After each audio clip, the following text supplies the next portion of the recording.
Sir sir sir একটু ওয়াশরুমে যাবো। আবারও ওয়াশরুম? আচ্ছা ঠিক আছে, যাও ওয়াশরুম সেরে তাড়াতাড়ি চলে আসো।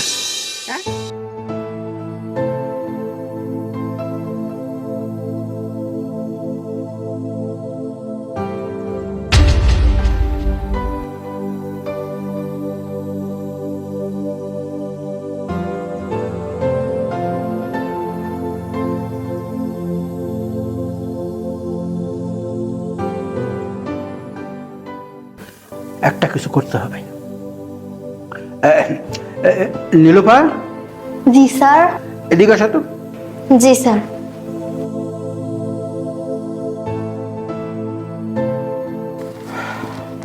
বসে খেলো। কি বলেন স্যার, নিচে বসি? আরে আমি বলছি তো, তুমি সোফায় বসো। আচ্ছা।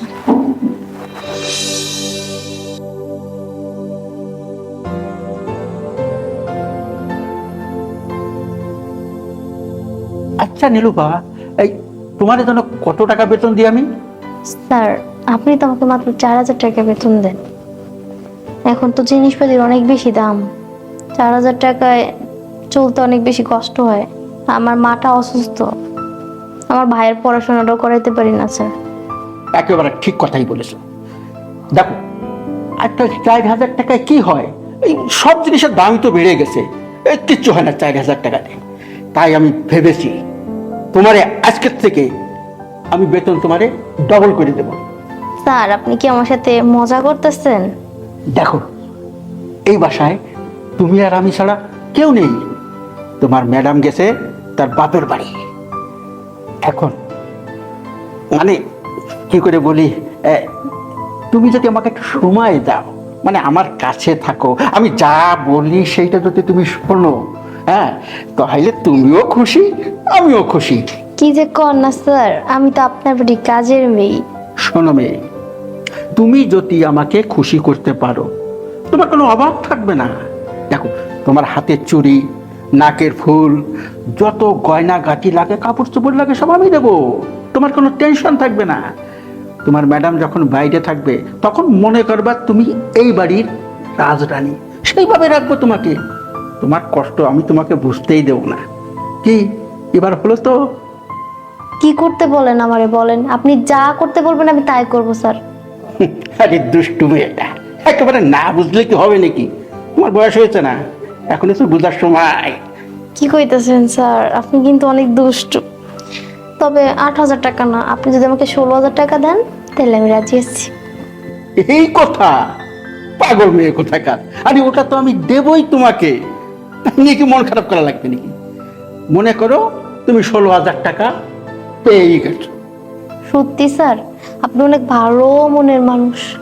দেখো, খালি তুমি খুশি হইলে হবে না, আমাকে তো একটু খুশি করতে হবে। কি বলো? আপনি অনেক ভালো মনের মানুষ। তাহলে আর দেরি কিসের? আসো বুকে। আর পারছি না, আর পারছি না আমি। আমার বুকের জ্বালাটা মিটাই দাও, আমি তোমার বুকের জ্বালাটা মিটাই দেবো।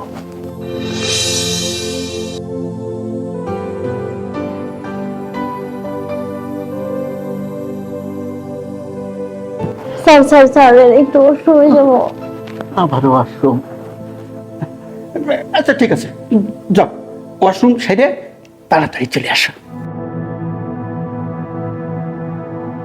আজকে খেলা হবে। যখন রাজি হয়েই গেছে, খেলাটা আজকে হবে।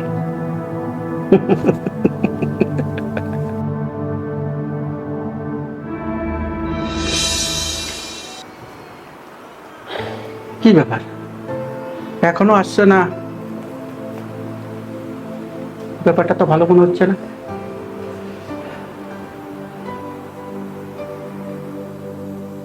কি হলো? আমি যেই দেখ, ও আসছো? হ্যাঁ। বসো বসো। এই তো আমার লক্ষ্মীটি, কথা মতন চলে আসছো। আসলে কি জানো, তোমাকে আমার খুব ভালো লাগে। কারণটা, আজকের থেকে তুমি এই বাড়ির রাজরানী। একটা কথা মনে রাখবে, আজকের পরের থেকে তোমার যা যা লাগবে সব আমাকে বলবে। ও আমি সব দেবো তোমাকে। ঠিক আছে। হুম।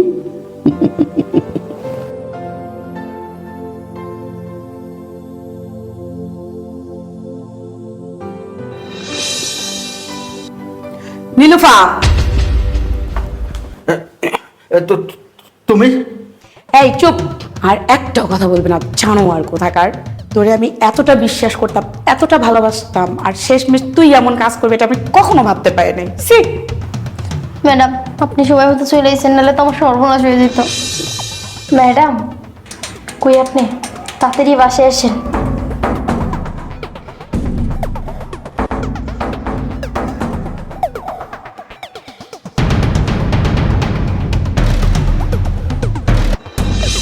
ম্যাডাম, আপনার স্বামী আমাকে 16,000 টাকা বেতন দিয়ে এইগুলা কাজ করতে চাইছে। ম্যাম কোন আমি কি এতটাই খারাপ? দেখো, ও যেটা বলতেছে না, সম্পূর্ণ মিথ্যে কথা বলতেছে। এই তোমার স্বামীর চরিত্র সম্বন্ধে তুমি জানো না? তোমার স্বামী এ কাজ করতে পারে না। কোনটা সত্য কোনটা মিথ্যা আমি সবই জানি, এটা আর আমাকে বোঝানো লাগবে না। তোর মতো লুচ্চার সংসার আমি এতদিন করছি, এটা তো 7 কপালের ভাগ্য। আর তুই কেমনে পারলি আমার মতো একটা সহজ সরল মেয়ের এভাবে ঠকাইতে? আমি তো তোর নিয়ে গর্ব করতাম, বলতাম আমার স্বামীর মতো স্বামী হয় না, অথচ সেই তুই আজকে একটা কাজের মেয়ের সাথে। সি এটা কি বলো? আমি এমন কি করলাম? আচ্ছা, তোমার স্বামীর কথায় কোনো মূল্য নেই? কাজের মেয়েটা সব হয়ে গেল, ওর কথা বিশ্বাস করতেছো তুমি? দেখো, নয় আমি যদি কোনো ভুল করে থাকি, তুমি আমাকে ক্ষমা করে দাও, প্লিজ একটু ক্ষমা করে দাও। দেখো, আমি কান ধরছি, আর এমনটা হবে না, প্লিজ তুমি আমাকে ক্ষমা করে দাও। তুই যে এতটা খারাপ আমি যদি আগে জানতাম তোর লাথি মেরে এই বাড়ি থেকে বের করে দিতাম। তোর মতো লুচ্চার কোনো ক্ষমা নাই, আমি তোকে পুলিশে দিব।